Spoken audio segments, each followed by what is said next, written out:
Good afternoon, Learning Able Kids moms and dads, newly homeschooling parents. This afternoon, I wanted to talk to you a little bit about taking breaks for better learning. And so, again, we're coming to you from Overcome Your Fear of Homeschooling and some of the things that you can do in a homeschool environment that your child can't have as readily in public school, but which can be fundamentally helpful for your child's learning. And so today I wanted to talk to you basically about three kinds of breaks that can particularly help learning able kids. So the first one is an energy break. So if you have a child, particularly one with ADHD, and your child is starting to show signs of restlessness, weariness, just general disengagement, a lot of times you can re-engage your child into learning by giving them what I call an energy break. And so some of the things we used to do along those lines is go swing on the swing for 5 minutes, go jump on the trampoline for 5 minutes, go run around the house 3 times, something to burn off some energy, get their heart pumping, get their breathing level up, and increase the oxygen in their body to their brain. And that will help them be more alert and ready for learning. So that is the first and primary type of break that I would use with a child that is showing signs of being tired, which you don't necessarily think should be exhausted yet. The second type of break would be a sustenance break. Sometimes kids have low energy and have lower ability to pay attention if they're getting hungry, if they need a snack, if they need a cold drink, something like that. You can take a short break, particularly if you yourself are wanting something to drink. Encourage your child to have something to drink, because being well hydrated and not having hunger or low blood sugar as an issue will also help your child stay engaged with learning. And the last type of break is probably the most unusual one, but possibly the most important one, particularly if your child has difficulty with processing and memory.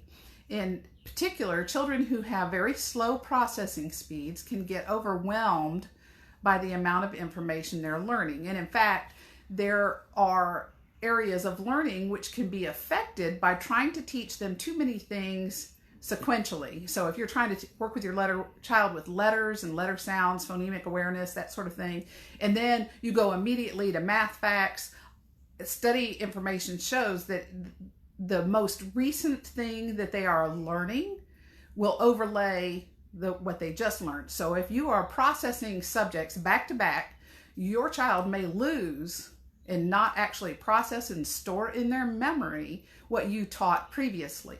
So the best kind of break for a child, any child with any kind of slow processing issues or memory issues, is what I call a processing break.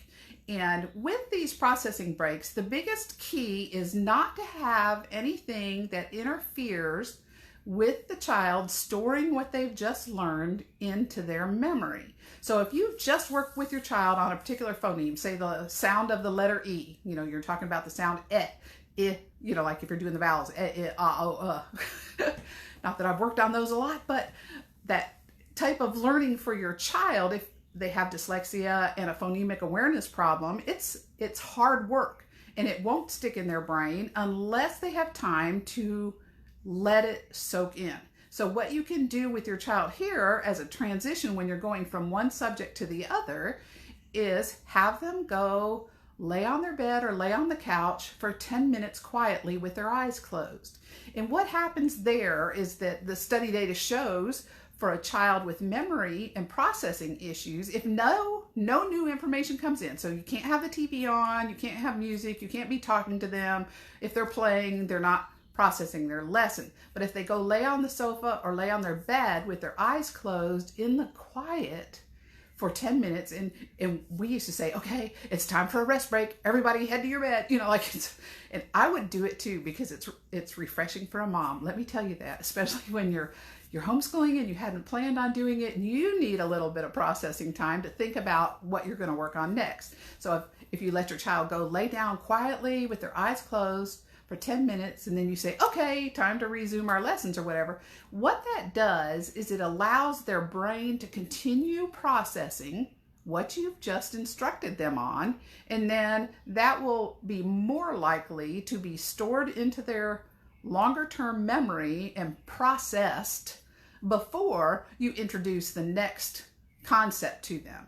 So taking the little processing breaks in between transitions from one subject to another is virtually always helpful for a learning abled kid, and it can help a lot of kids, and it can help moms with keeping your energy and stamina up through the day for working with your kids on their lessons. So anyway, that is my tip today. When your child is seeming to be tired, disengaged, not really working anymore, consider whether they might need an energy break to get more oxygen flowing, whether they might need a sustenance break to get in some water or food, something like that, or if they might need a processing break, just some quiet downtime for them, their processing, to catch up to what they've been taught this morning. So I hope that helps you. It was really helpful for us in making learning more effective and actually making our day more fun and more manageable. So hope those tips help you today and throughout the week, and I will talk to you again tomorrow. Hope you have a blessed day. Bye.